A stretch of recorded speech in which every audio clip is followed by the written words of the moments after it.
નમસ્કાર, આપ જોઈ રહ્યા છો બીટીવી ન્યૂઝ ગુજરાતી. હું છું અંકુર રાવલ. રાજ્યમાં આજે 9 જિલ્લામાં ભારેથી અતિ ભારે વરસાદની આગાહી કરવામાં આવી છે.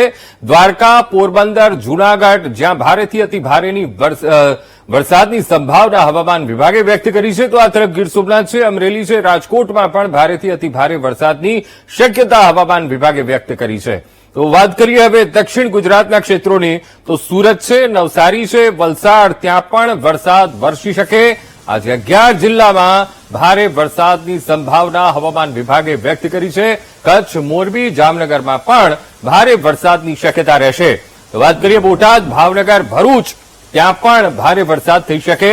તો મધ્ય ગુજરાતના કેટલાક ભાગો જેમ કે નર્મદા, છોટાઉદેપુર અને આ તરફ દક્ષિણ ગુજરાતનું તાપી ત્યાં પણ ભારે વરસાદની સંભાવના હવામાન વિભાગે વ્યક્ત કરી છે. અને આજે 13 જિલ્લામાં વરસાદ વરસી શકે છે અને 13 જિલ્લા એવા કે જ્યાં ભારેથી અતિ ભારે અને હળવો વરસાદ પણ કેટલાક ક્ષેત્રોમાં થઈ શકે છે.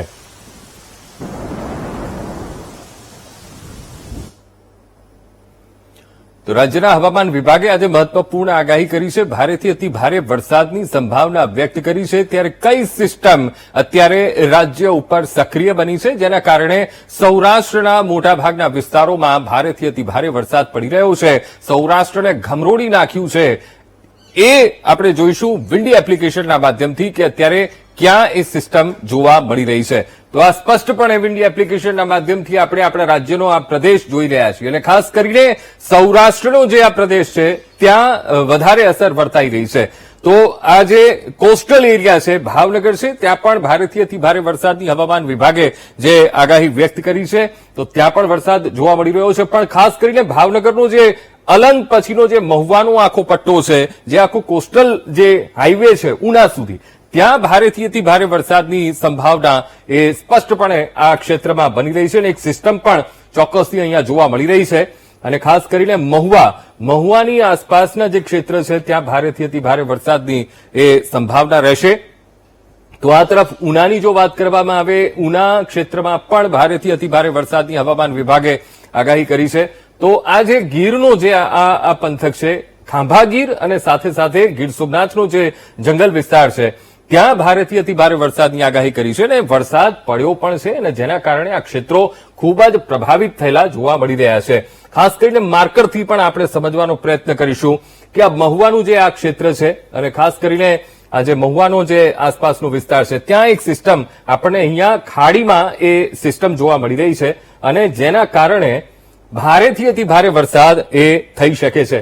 તો ખાસ કરીને આ જે એવા ક્ષેત્રો છે કે જ્યાં વરસાદની આગાહી કરવામાં આવી છે અને આ જે ખંભાતની ખાડીનો જે આ વિસ્તાર છે ત્યાં એ ખાસ આ જે ક્ષેત્ર છે ત્યાં એક સિસ્ટમ મજબૂત જોવા મળી રહી છે અને જેના કારણે ત્યાં વરસાદ વરસી શકે છે. અને ખાસ કરીને જે અલંગનો જે આ દરિયા કિનારાનો ભાગ છે, મહુવા છે, ત્યાં વરસાદની સંભાવના હવામાન વિભાગે વ્યક્ત કરી છે.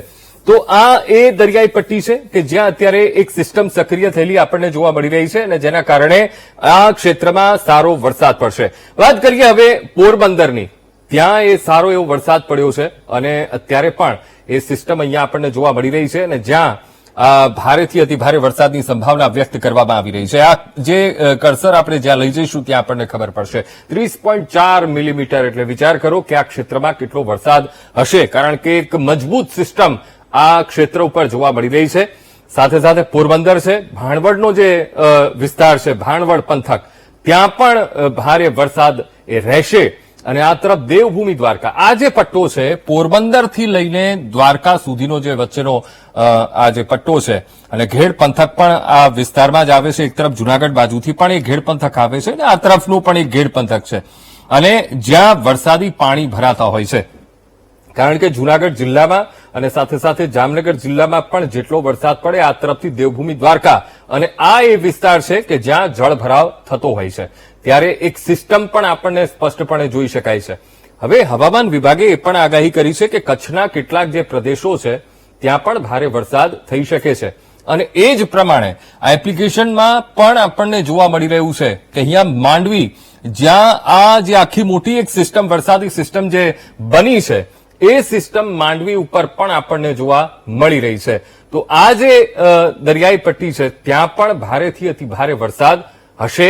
ગાંધીધામ ત્યાં પણ એ તકલીફ રહેશે. આ તરફ નલિયા, આખો જે કચ્છનો જે ભાગ છે, ભાડલી છે, ખાવડા છે, લખપત છે, ભારેથી અતિ ભારે વરસાદ આ ક્ષેત્રોમાં રહી શકે છે અને આગામી દિવસોમાં પણ ભારે વરસાદ થશે એવી સંભાવના સ્પષ્ટપણે આ એપ્લિકેશનના માધ્યમથી આપણને જોવા મળી રહી છે. ખાસ તો હવે આપણે રાજકોટ ઉપર આવીએ. સવારથી આપણે જોઈ રહ્યા છીએ કે રાજકોટ શહેર અને રાજકોટ ગ્રામ્યમાં એ ધોધમાર વરસાદ છે અને ગ્રામ્ય પંથકમાં ખેતરોમાં પાણી પણ ભરાયા છે અને એ પ્રકારની એક સિસ્ટમ જે આ મજબૂત જોવા મળી રહી છે. રાજકોટ શહેર અને રાજકોટ શહેરનો જે આસપાસનો ભાગ છે ત્યાં પણ એ આપણને સિસ્ટમ જોવા મળી રહી છે. ખાસ કરીને ગોંડલ એક આખું કવર કરી લીધું છે. ગોંડલ છે, શાપર વેરાવળ છે, જસદણનો જે ભાગ છે, આ તરફ ચોટીલા, આ તરફ ધ્રોલ પંથકમાં પણ ધોધમાર વરસાદ સવારથી પડી રહ્યો છે. ત્યારે આ જે સિસ્ટમ અત્યારે આપણને જોવા મળી રહી છે અને જે 2 વાગ્યાની જે આ પરિસ્થિતિ છે એ હું આપને દર્શાવી રહ્યો છું અને 2 વાગ્યાની પરિસ્થિતિ આ બતાવી રહી છે કે અત્યારે ભારેથી અતિભારે આ ક્ષેત્રમાં વરસાદ વરસતો હશે, કારણ કે આપણને આ મેપના માધ્યમથી પણ અહીંયા જોવા મળી રહ્યું છે. તો આ તરફ દક્ષિણ ગુજરાતની વાત કરવામાં આવે, દક્ષિણ ગુજરાત તરફ જઈએ તો ત્યાં પણ જે મેં પહેલા જ કહ્યું કે ખંભાતની ખાડીમાં એક સિસ્ટમ જે સક્રિય થઈ છે એ સિસ્ટમ ધીરે ધીરે હવે આ તરફ દક્ષિણ ગુજરાત તરફ એ આગળ વધશે અને જેના કારણે ભારેથી અતિ ભારે વરસાદ આ ક્ષેત્રમાં પણ આપણને જોવા મળશે. અને ખાસ કરીને જે દરિયાઈ પટ્ટી છે ત્યાં તો વરસાદ શરૂ થઈ જ ગયો છે, કારણ કે થોડો કે સિસ્ટમનો ભાગ એ આ તરફ જોવા આપણને સ્પષ્ટપણે અહીંયા જોઈ શકીએ છીએ. જેમ કે વલસાડ છે, આ તરફ સુરત છે, તો આ એ ક્ષેત્રો છે કે જે આ સિસ્ટમથી પ્રભાવિત છે. નવસારી, બિલીમોરા, વલસાડ, વાપી, આ તમામ ક્ષેત્રમાં ભારેથી વરસાદ, અતિ ભારે વરસાદ વરસી શકે છે અને આગામી દિવસોમાં પણ આ પ્રકારના આપણને દ્રશ્યો જોવા મળે તો નવાઈ નહીં. અને ખાસ કરીને મધ્ય ગુજરાતના જે કેટલાક ભાગો છે, મધ્ય ગુજરાતના ભાગોમાં પણ આગાહી કરવામાં આવી છે. જેમ કે ભરૂચનો આસપાસનો વિસ્તાર છે, રાજપીપળા છે, વડોદરાનો આસપાસનો વિસ્તાર છે, બોડેલી છે, ત્યાં ભારેથી અતિ ભારે વરસાદ વરસી શકે છે. થોડીક આપણે આ સિસ્ટમને આપણે આગળ ચલાવીએ કે ભાઈ આવનારા 2 કલાકમાં 3 કલાકમાં શું પરિસ્થિતિ સર્જાશે તેની જો આપણે વાત કરવામાં આવે તો અહીંથી આપણે પ્લે કરશું એટલે આપણને ખ્યાલ આવશે કે પરિસ્થિતિ સાંજ પડતા કેટલી આપણને એ પરિસ્થિતિ કેવી જોવા મળશે. તો આપણે સાંજની 5 વાગ્યાની વાત કરવામાં આવે થોડોક હળવો અહીંયા થઈ શકે છે, પણ આ તરફ હું તમને બતાવવા માંગીશ કે દેવભૂમિ દ્વારકા અને સાથે સાથે કચ્છનો જે આ વિસ્તાર છે ત્યાં પરિસ્થિતિ બની રહી છે. જે આ આખી સિસ્ટમ જે છે એ સિસ્ટમ અહીંયા આપણને જોવા મળી રહી છે. રાજકોટથી સિસ્ટમ થોડીક આપણને હળવી થયેલી જોવા મળશે, જે હમણાં આપણને મજબૂત સિસ્ટમ જે જોવા મળી રહી હતી એ હળવી હતી. હવે આ જે છે એ આ તરફ ઉત્તર તરફ એ મૂવ કરી રહી છે, એટલે દેવભૂમિ દ્વારકાનો જે આ ભાગ છે ત્યાં ઓખા મંડળનો આખો પ્રદેશ કહેવાય છે. એ ઓખા મંડળના પ્રદેશમાં ભારેથી અતિ ભારે વરસાદ રહેશે. આજના સાંજના 5 વાગ્યાની આપણે આ ટીવી સ્ક્રીન ઉપર પરિસ્થિતિ જોઈ રહ્યા છીએ, મેપના માધ્યમથી ખાસ તો સમજી રહ્યા છીએ.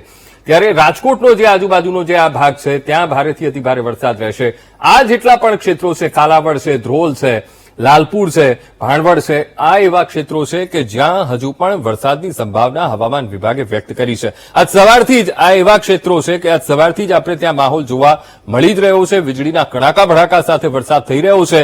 તો આવનારા આગામી સમયમાં પણ અહીંયા સારો વરસાદ રહેશે એવી સ્પષ્ટપણે આપણને એ સંકેત મળી રહ્યા છે. હવે સાંજની 5 વાગ્યાની જો આપણે પરિસ્થિતિ જોઈએ તો અહીંયા આપણને અત્યારે એક સિસ્ટમ હમણાં પહેલા આપણને અહીંયા દેખાતી હતી, એ સિસ્ટમ હવે આપણને થોડીક અંદર ગયેલી આપણને જોવા મળી રહી છે. એટલે તળાજાનું જે આખો વિસ્તાર છે, તળાજા પંથક અને આ તરફ પાલીતાણા, સોનગઢનો જે પંથક છે, પાલીતાણામાં ખાસ તો ભારેથી અતિ ભારે વરસાદ રહેશે. 17.4 મિલીમીટર વરસાદ રહેશે એવું આ એપના માધ્યમથી આપણે જોઈ રહ્યા છીએ. આ 5 વાગ્યાની પરિસ્થિતિ જે હમણાં અહીંયા એક મજબૂત સિસ્ટમ આપણે જોઈ રહ્યા હતા એ સરખીને આ તરફ તળાજા છે, પાલીતાણા છે અને ભાવનગરનો જે આખો મોટાભાગનો જે તાલુકાઓ છે એ તાલુકા ગ્રામ્ય વિસ્તારને પણ આવરી લેશે. આ મજબૂત સિસ્ટમ છે. પાલીતાણા ઉપર ખાસ તો એ ભારેથી અતિ ભારે વરસાદ એ રહેશે એ સ્પષ્ટપણે આપણે જોઈ શકીએ છીએ. હવે જે આ સિસ્ટમ અહીંયા હતી એ સિસ્ટમ થોડી મૂવ થાય છે, પણ અહીંયા પણ હવામાન વિભાગે દક્ષિણ ગુજરાતની જો વાત કરવામાં આવે, દક્ષિણ ગુજરાતમાં પણ ભારેથી અતિ ભારે વરસાદની હવામાન વિભાગે સંભાવના વ્યક્ત કરી છે. થોડુંક આપણે આગળ વધીએ કે આવતીકાલે પરિસ્થિતિ કેવી રહેશે. આવતીકાલમાં સવારે 6 વાગ્યાની આપણે પરિસ્થિતિ જોઈ રહ્યા છીએ તો એક બીજી પણ એક સિસ્ટમ જે અહીંથી દરિયામાંથી બની રહી છે અને એ વરસાદી સિસ્ટમ આગળ વધશે અને જેના કારણે ભારે વરસાદ થઈ શકે છે. તો એક બીજી સિસ્ટમ આપણે આવતીકાલમાં જોઈશું. આજે તો વરસાદ આ ક્ષેત્રમાં પુષ્કળ પડ્યો છે. કોડીનાર છે, ઉના પંથક છે, વેરાવળ છે. આજના દ્રશ્યો તો આપણે જોયા જ છીએ કે ભારે વરસાદ પડ્યો અને નદી નાળા છલકાઈ ગયા છે અને સ્થાનિક નદીઓ અત્યારે બે કાંઠે વહી રહી છે. ત્યારે કાલે પણ આ પરિસ્થિતિ આપણને જોવા મળે તો નવાઈ નહીં, કારણ કે વરસાદ થંભવાનો નથી. કારણ કે એક બાદ એક સિસ્ટમો ગુજરાત ઉપર આવી રહી છે અને જેના કારણે વરસાદ વણથંભેલો રહેશે. એટલે આવનારા 3-4 દિવસ તો આપણે માની જ લેવાના છે કે સારો વરસાદ થવાનો છે અને હવામાન વિભાગે પણ એક પ્રકારની આગાહી કરી છે કે સારો વરસાદ આટલા આવનારા 4-5 દિવસમાં રહેવાનો છે. તો આવતીકાલની હું તમને સિચ્યુએશન બતાવી રહ્યો છું. આવતીકાલે પણ આ જ પરિસ્થિતિ આ ક્ષેત્રમાં જોવા મળશે જે આપણને આજે જોવા મળી. તો ઉનાનો જે આસપાસનો વિસ્તાર છે, ઉના શહેર તેમજ ગ્રામ્યમાં સારો વરસાદ રહેશે. દીવ છે, આ તરફ કોડીનાર અને કોડીનારમાં પણ સારો વરસાદ રહેશે. જે હવે એક બીજી મજબૂત સિસ્ટમ જે હવામાન વિભાગે આગાહી કરી હતી કે ભાઈ આવતીકાલે પણ ભારેથી અતિ ભારે વરસાદની આ ક્ષેત્રમાં આગાહી છે. તો પોરબંદર જે છે, પોરબંદરમાં એ આવતીકાલે પણ આજે જેવો માહોલ જોયો એવો જ માહોલ આપણને પોરબંદર અને ભાણવડનું જે ક્ષેત્ર છે ત્યાં પણ જોવા મળશે. એટલે હજુ પણ જે આખો ઘેડ પંથક છે, ઘેડ પંથક માટે કારણ કે જૂનાગઢ અને સાથે સાથે દેવભૂમિ દ્વારકા અને ત્યાંથી જેટલું પણ પાણી આવે છે પાણી ઘેડ પંથકમાં એ વહી જતું હોય છે અને જેના કારણે ઘેડ પંથકના જેટલા પણ ગામડા છે એ લોકો પાણી એ ગામડા થઈ જતા હોય છે અને લોકોને પારાવાર મુશ્કેલીનો સામનો કરવો પડતો હોય છે. ખેતરો નથી રહેતા પણ સરોવર બની જાય છે આ ચોમાસાની સિઝનમાં. એ પ્રકારના દ્રશ્યો સર્જાશે જ, કારણ કે આવતીકાલે પણ આ જ પ્રકારની એક મજબૂત સિસ્ટમ આપણને અહીંયા જોવા મળી રહી છે. તો આ તરફ દક્ષિણ ગુજરાતનો જે ભાગ છે, દક્ષિણ ગુજરાતમાં પણ ભારેથી અતિ ભારે વરસાદની આગાહી કરી છે. તો આવતીકાલે પણ ત્યાં હળવો વરસાદ રહેશે, કારણ કે રાજ્યના હવામાન વિભાગે 13 એવા તાલુકા કયા છે કે જ્યાં હળવો વરસાદ રહેશે. ત્યારે મધ્ય ગુજરાતનો કેટલોક ભાગ છે, ઉત્તર ગુજરાતનો કેટલોક ભાગ છે, ત્યાં હળવો વરસાદ રહી શકે છે. કારણ કે સૌરાષ્ટ્ર છે અને દક્ષિણ ગુજરાતના મોટા ભાગના જે વિસ્તારો છે ત્યાં ભારેથી અતિ ભારે વરસાદની આગાહી કરાઈ છે, કારણ કે મજબૂત સિસ્ટમ અહીંયા બની રહી છે જેના કારણે આખી એ પરિસ્થિતિ એ સર્જાઈ રહી છે. હવે આવતીકાલમાં બપોરે 12 વાગ્યાની જે આ પરિસ્થિતિ અહીંયા જોવા મળી રહી છે, એક અન્ય સિસ્ટમ, ખૂબ મજબૂત સિસ્ટમ જે સવારમાં આપણે જોઈ એના કરતા પણ મજબૂત સિસ્ટમ એ ત્યારબાદ બની રહી છે લગભગ 4-5 કલાકની અંદર.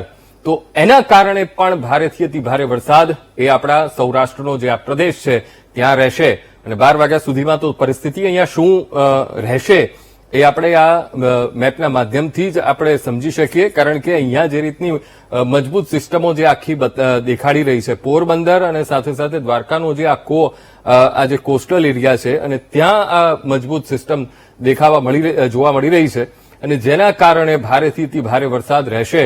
અને આ જ સિસ્ટમ કદાચ આગળ જાય અને કચ્છ તરફ જશે તો એ કચ્છ તરફ પણ ભારેથી અતિ ભારે વરસાદ રહેશે. અને એ સ્પષ્ટપણે આપણે જેવું આગળ સાંજના 4 વાગ્યાની ટાઈમ નાખ્યું છે અને 4 વાગ્યાના સમયમાં આજે કચ્છનો આખો વિસ્તાર છે એ કચ્છના વિસ્તારમાં પણ ભારેથી અતિ ભારે વરસાદ રહેશે. ગાંધીધામ છે, માંડવી છે, ત્યાં ભારેથી અતિ ભારે વરસાદની સંભાવના વ્યક્ત કરી છે. આ તરફ થોડું કરસર લઈ જઈએ તો કેટલો વરસાદ છે, આ તરફ નલિયા બાજુ તો 7.1 મિલીમીટર જેટલો વરસાદ એ રહેશે. તો આ જે સિસ્ટમ અહીંયા બની છે એ સિસ્ટમને પણ આપણે સમજવાનો પ્રયત્ન કરીશું કે આ સિસ્ટમ છે દેવભૂમિ દ્વારકા, તો ત્યાં બપોર બાદ થોડો કદાચ વિરામ વરસાદ લે તો નવાઈ નહીં, પણ છૂટોછવાયો વરસાદ તો ચાલુ જ રહેશે. આ બધા એવા ક્ષેત્રો છે કે જ્યાં હવામાન વિભાગે આગાહી કરી છે કે આવનારા 2-3 દિવસમાં ભારેથી અતિ ભારે વરસાદ રહેશે, સારો વરસાદ રહેશે. આજે જે પ્રકારના દ્રશ્યો જોયા એ આવતીકાલે પણ જોવા મળે તો નવાઈ નહીં.